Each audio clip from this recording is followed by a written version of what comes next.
The lawyer's face drained of color so fast it was almost frightening. He went pale, then paler, like someone had pulled the life right out of him. Ethan Moore, known as the most expensive divorce lawyer in the state, the man who never lost, stood frozen at the courtroom table, flipping through papers he clearly had never expected to see. His hands shook. His lips parted, but no sound came out. Beside him sat Daniel Harper, Lydia Harper's husband of 10 years.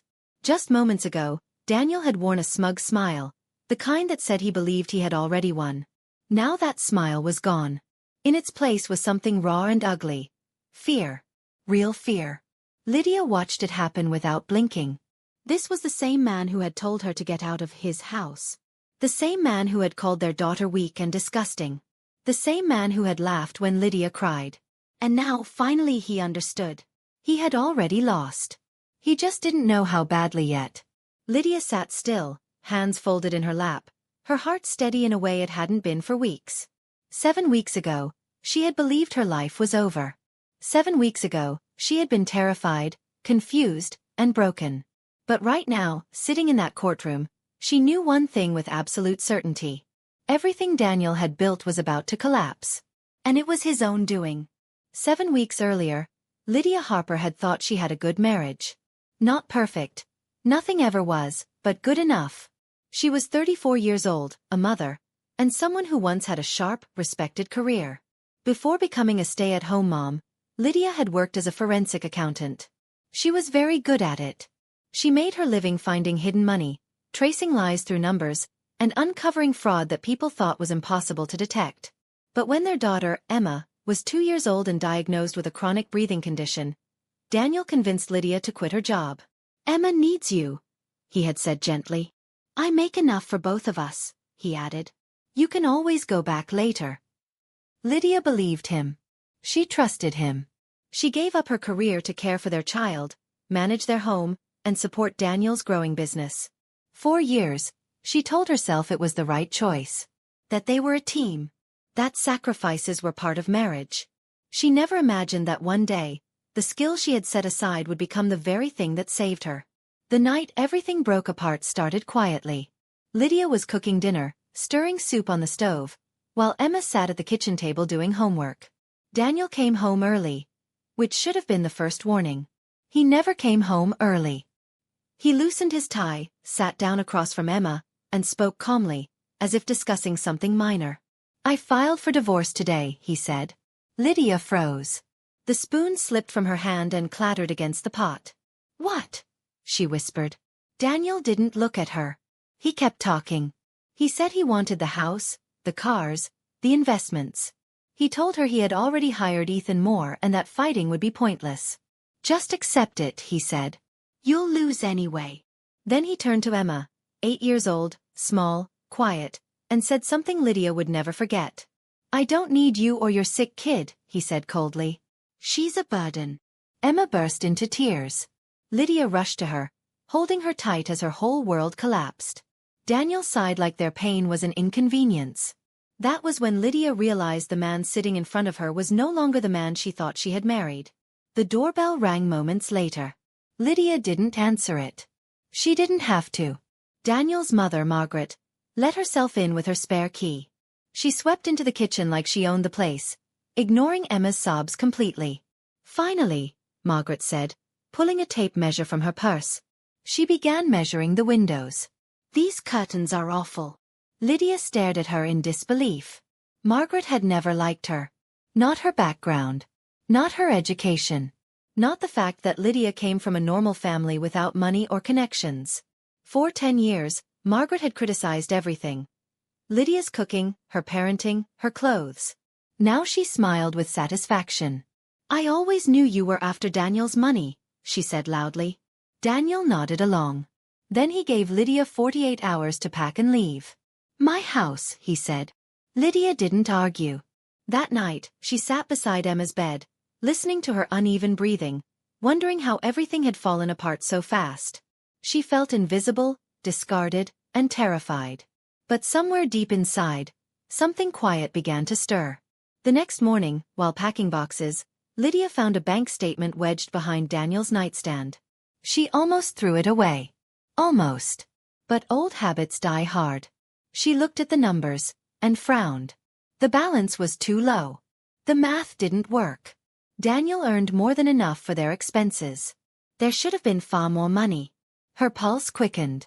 She folded the statement and slipped it into her bag without thinking. 2 days later, she drove away from the house with Emma buckled into the back seat, clutching her stuffed rabbit. "When are we coming home?" Emma asked softly. Lydia didn't answer. She didn't know yet. But she knew something else. That missing money wasn't a mistake. And Daniel had forgotten something important. Before she was a stay-at-home mother, before she was ignored and dismissed, Lydia Harper had been trained to follow numbers wherever they led. And they were about to lead her straight to the truth. Lydia and Emma moved into a small rental apartment across town, the kind with thin walls and creaky floors. It wasn't home, but it was safe. Lydia unpacked slowly, pretending everything was temporary, even though she had no idea how long they would be there. Emma asked fewer questions than Lydia expected, which somehow hurt more. At night, Lydia lay awake listening to her daughter breathe, counting each shallow inhale, praying the sound wouldn't change. Her phone stayed silent. Friends stopped calling. When she finally reached one of them, the woman hesitated before speaking. "Daniel said you weren't doing well," she said carefully. "He said you needed space." Lydia hung up without arguing. She didn't have the energy. She didn't know yet that Daniel had been preparing this story for months, quietly painting her as unstable, unreliable, and difficult. He was erasing her before she even realized she was under attack. 3 weeks before the divorce papers were officially filed, an envelope arrived from the health insurance company. Lydia opened it absent-mindedly while sorting mail. Then she stopped breathing. Emma's coverage had been terminated. The notice was brief and cold, as if canceling insurance for a sick child was no more serious than changing a mailing address. Lydia called immediately. After waiting on hold, she heard the confirmation. Daniel had removed Emma from the policy. "There must be a mistake," Lydia said. "She needs daily medication." The woman on the phone apologized, but her voice stayed neutral. There was no mistake. The first pharmacy bill arrived days later. Lydia stared at the amount and felt dizzy. It was more than their rent. That night, she cried quietly in the bathroom so Emma wouldn't hear. That was the moment fear turned into something else. Something hard. Something focused. Lydia met with a divorce lawyer a week later, a kind woman with tired eyes and an overfilled office. She skimmed the paperwork, then sighed when she saw the opposing attorney's name. "Ethan Moore," she said slowly. "He doesn't lose." Lydia asked what that meant for her. The lawyer hesitated. "It means you should prepare for the worst." Lydia nodded, thanked her, and left.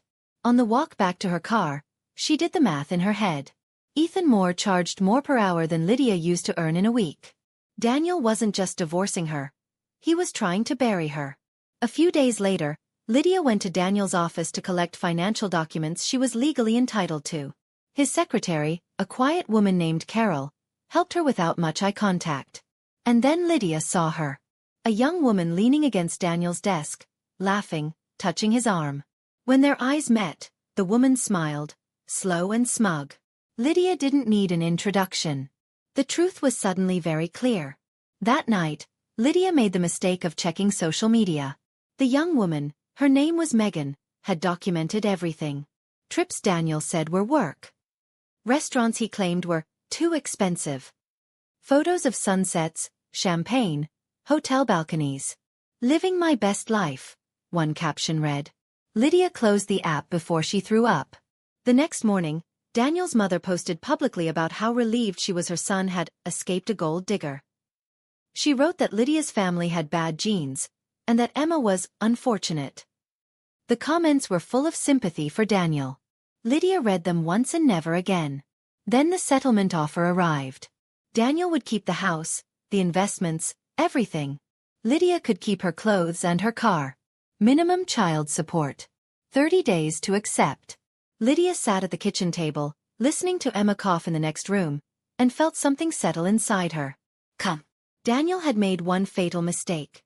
He had forgotten who Lydia used to be. That night, Lydia pulled out the bank statement she had saved. The numbers still didn't add up. She spread every document she had across the table and started working. Slowly at first. Carefully. Muscle memory returned. Patterns appeared. Missing money. Hidden transfers. And Lydia smiled for the first time in weeks. Before she was a wife. Before she was dismissed and underestimated. Lydia Harper had built her career finding lies buried in numbers. And Daniel had left a trail. A very long one. Lydia worked every night after Emma fell asleep. The apartment became quiet except for the hum of the refrigerator and the scratch of her pen against paper. She laid bank statements side by side, highlighted dates, circled amounts, and whispered numbers under her breath. "This doesn't go here," she murmured more than once. Transfers appeared without explanations. Income vanished between reporting periods. Expenses didn't match reality. Daniel had always been careful, but not careful enough. Lydia felt the old familiarity return, the sharp focus she used to get when a case started to make sense. Fear was still there, but it no longer controlled her. This was what she knew how to do. And Daniel had underestimated just how much. She made one phone call she hadn't planned to make. "Pat," Lydia said when the line connected. "I need your help." Pat Reynolds had been Lydia's college roommate and study partner, the person who survived forensic accounting finals with her on caffeine and stubbornness. Pat never left the field. She listened quietly as Lydia explained everything. The divorce, the insurance, the missing money.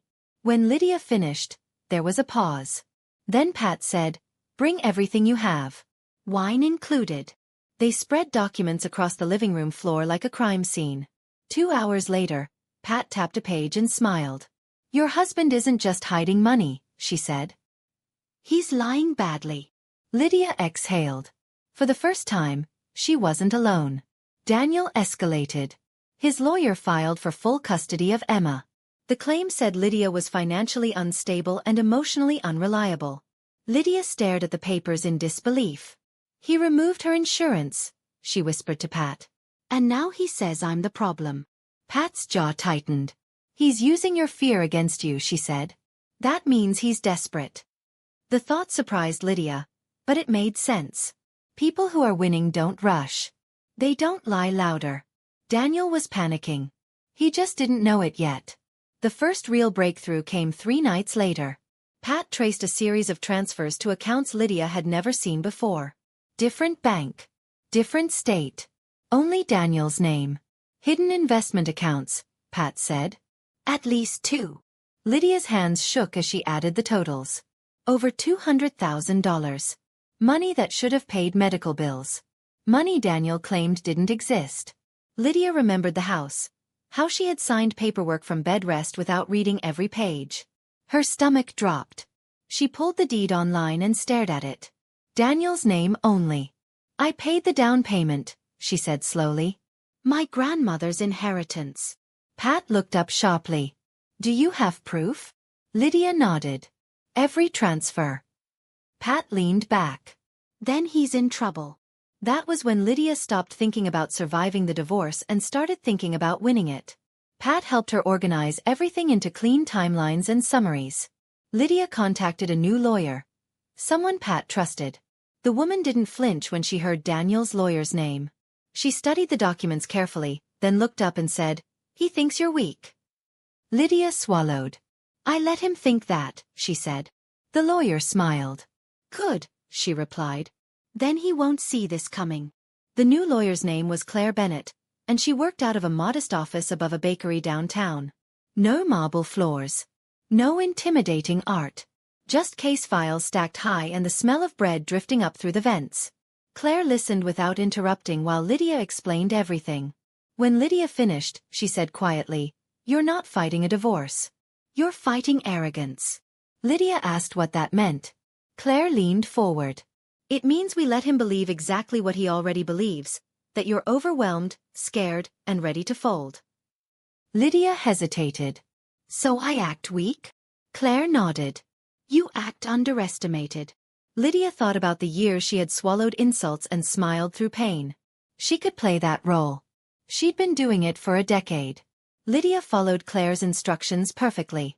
When Daniel sent threatening emails, Lydia replied late and uncertain, asking for extensions. When his lawyer demanded documents aggressively, Lydia apologized and said she was trying her best. When Daniel called to mock her chances in court, she let her voice shake. "I'm just trying to do what's right for Emma," she said softly. Daniel laughed. "Then accept the offer," he said. "You'll never beat me." Lydia agreed she needed time to think. He hung up satisfied. Claire smiled when Lydia told her. "Good," she said. "Confident men get sloppy." And Daniel was very confident. Meanwhile, the investigation deepened. Pat and Lydia uncovered a shell company registered out of state. It had no employees. No real operations. Just money flowing in and out like a ghost. The pattern was unmistakable. "This is fraud," Pat said bluntly. Lydia stared at the screen. "He's stealing from his partners," she whispered. More accounts surfaced. Offshore transfers. Fake expenses. The hidden total climbed higher and higher until Pat circled the final number in red. 600,000, she said. Lydia sat back in her chair. Daniel hadn't just betrayed her. He had broken the law. That was when Daniel's secretary called. Her name was Elaine, and her voice trembled when she asked to meet. They sat in a quiet cafe across town. Elaine looked older up close, tired. "I've kept copies," she said suddenly. "Emails. Transfers. Everything." Lydia stared at her. "Why?" Elaine swallowed. "Because I've watched him destroy people," she said. "And I can't do it anymore." She slid a thick folder across the table. Lydia's hands shook as she opened it. It was all there. Elaine sighed. "I know I'll lose my job," she said. "But some things matter more." Lydia reached across the table and squeezed her hand. "You just saved my daughter," she said. By the time the court date was set, Lydia's fear was gone. In its place was precision. Claire prepared 3 evidence packages. One for the judge, one for Daniel's business partners, and one for federal authorities. Lydia signed every document calmly. Daniel called 2 days before the hearing, relaxed and smug. "I hope you're ready to lose," he said. Lydia smiled into the phone. "I hope you're ready for the truth," she replied. He laughed.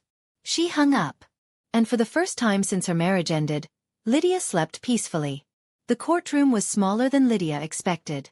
The air smelled faintly of old paper and polish, and every sound seemed louder than it should have been. Lydia sat beside Claire, hands folded neatly in her lap. She wore a simple navy dress, professional, calm, unremarkable. Exactly as planned. Daniel entered moments later with his lawyer, Ethan Moore, moving with the easy confidence of men who believed the ending was already written. Daniel glanced at Lydia and smirked. He actually winked. Lydia looked down at her hands and said nothing. In the front row of the gallery, Daniel's mother, Margaret, sat upright with a stiff smile, dressed as if she were attending a celebration. A few rows behind her sat 3 men Lydia recognized immediately. Daniel's business partners. Their faces were serious, unreadable. Daniel didn't notice them. Not yet. When the judge entered, everyone stood. She was an older woman with sharp eyes and a calm, unyielding presence. As soon as she sat, the room fell silent. Ethan Moore spoke first. His voice was smooth, confident, practiced. He described Daniel as a hard-working businessman and Lydia as an unstable woman who had contributed nothing financially to the marriage. He said Daniel had been generous despite everything. He expressed concern for Emma's well-being and suggested Lydia could not provide the stability their daughter needed. Lydia felt her stomach tighten, but she kept her face neutral. Claire leaned closer and whispered, "Let him talk." So Lydia listened as her life was reduced to lies spoken with confidence. When it was Claire's turn, she stood slowly and spoke calmly. She asked Daniel simple questions. "The house was purchased during the marriage?" "Yes." "Only your name is on the deed?" "Yes." "Your wife did not contribute financially?" Daniel answered confidently. Claire nodded, then said, "Your Honor, I'd like to introduce Exhibit A." She handed documents to the clerk. Bank records showing a transfer of $175,000 from Lydia's personal account to the home's closing company. The exact date. The exact amount. Daniel's smile faltered. Ethan leaned over to whisper urgently. The judge adjusted her glasses and studied the papers. "Mr. Harper," she said, "do you dispute this transfer?" Daniel hesitated. "No," he said quietly. Claire continued without raising her voice. She introduced proof of Lydia's inheritance, the source of the down payment, and the paper trail showing Daniel deliberately excluded Lydia from the deed. Then came the hidden accounts. One by one. Statements. Totals. Dates. Over $600,000. Money never disclosed to the court. Ethan objected repeatedly. The judge overruled him every time. Daniel's face drained of color. Claire presented the shell company, the offshore transfers, the fraudulent expenses. She mentioned calmly that Daniel's business partners had received copies of these records. Daniel turned around for the first time and saw them. One of the men shook his head slowly. Ethan's hands began to tremble. Ethan requested a recess. The judge denied it. Claire introduced the final exhibits, the affair expenses, the car, the apartment, the jewelry claimed as business deductions. This appears to constitute tax fraud, Claire said evenly. The courtroom was silent. Margaret's notebook slipped from her hands. Daniel tried to speak, but the judge stopped him. I have seen many dishonest cases, she said sharply. This is not one of them.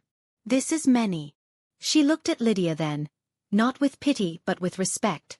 Lydia met her gaze steadily. She didn't smile. She didn't need to.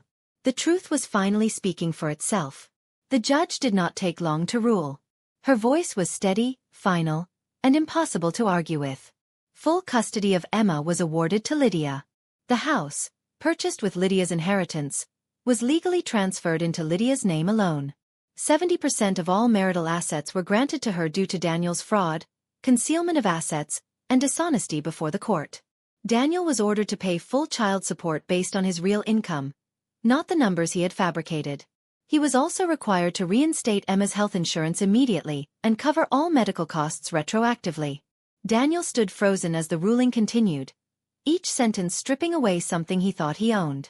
The man who had demanded everything walked out with almost nothing. The collapse did not end in the courtroom. Within weeks, Daniel's accounts were frozen pending investigation. Federal authorities opened inquiries into tax fraud and embezzlement. His business partners filed their own lawsuit. His lawyer quietly withdrew from the case. Margaret stopped posting online. The story she once told so proudly no longer worked against public records. The young woman Daniel had been seeing disappeared as quickly as she had appeared. Lydia heard none of this directly. She didn't need updates. Justice had already spoken. Lydia went back to work. Her certifications were still valid. Her skills were sharper than ever. Within a month, she had multiple job offers. She chose the one with flexible hours and strong health coverage. Emma's care became routine instead of terrifying. Medication was affordable. Appointments were no longer stressful. They moved back into the house. Their house. Emma chose purple walls and silver stars for her room. They adopted a cat from the shelter and named him Milo. He slept at the foot of Emma's bed every night. The house felt warm again. Safe. Months later, Lydia saw Daniel at a grocery store. He looked smaller. Tired. He opened his mouth as if to speak, then stopped. Lydia walked past him without slowing. There was nothing left to say. She had said everything in court, through documents, numbers, and truth. At home that evening, Lydia watched Emma laugh in the backyard, the cat chasing shadows at her feet. Lydia felt peace. Not the loud kind, but the kind that stays. Some people confuse kindness with weakness. Some mistake silence for surrender. Daniel made that mistake. Lydia didn't need revenge. She needed fairness. And she fought for it with the one thing Daniel forgot she had, her mind. Justice didn't come fast, but it came complete. Lydia poured a glass of water, sat at the kitchen table, and smiled as the sun dipped behind the trees. They were going to be okay.